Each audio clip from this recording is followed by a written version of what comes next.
மீனராசிக்காரன். 2 மீனத்துல 2 மீனுக்கும் பாத்திருக்கீங்களா? எனக்கு 2 ஜாதகத்துல இருக்கு. நான் என்ன பண்றது? ஜோசியக்காரன் சொல்றாங்களே 2 பொண்டாட்டின்னு சொல்லிட்டு. அதுவும் ஒரே குடும்பத்துல எடுப்பான்னு சொல்லியிருக்காங்களே. அது வேற ஜோசியக்கார சாக்கு சொல்லி இவன் 2 பொண்டாட்டி கட்டலாம்னு பாத்துட்டு. உண்மையே சொல்லிட்டேன். எல்லாமே இந்த 2. அவங்க தங்கச்சி உண்மையிலே சொல்றேன். உங்களை மாதிரி கொஞ்சம் நல்லா அழகா இருப்பாங்க. பாக்க ஹைட் உங்களுக்கு தான். அழகா தான் இருக்கு. ஏமா உங்க முன்னாடி கால் தூசிக்கு சம்பவம் வரலாம். நீங்க கம்முனுங்க. சும்மா பேசுறீங்க. ஆமா அங்கெல்லாம் கத்திக்கிட்டு இருக்காங்க. இருங்க நான் சொல்றேன். உங்க ஹேர் ஸ்டைல் எவ்வளவு அழகா இருக்கு.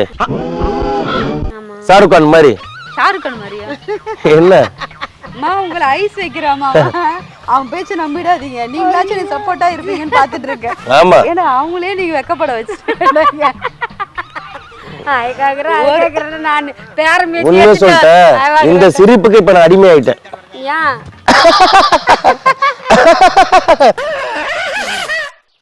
நான் தான் சிரிச்சேன். அப்படி சிரிச்சீங்க பாருங்க. என்ன ஒரு கியூட்டான சிரிப்பீங்க. வாங்க சரி ஒரு பஞ்சாயத்துக்கு தீர்ப்பு சொல்லிட்டு போங்க. இவன் தங்கச்சி இருங்க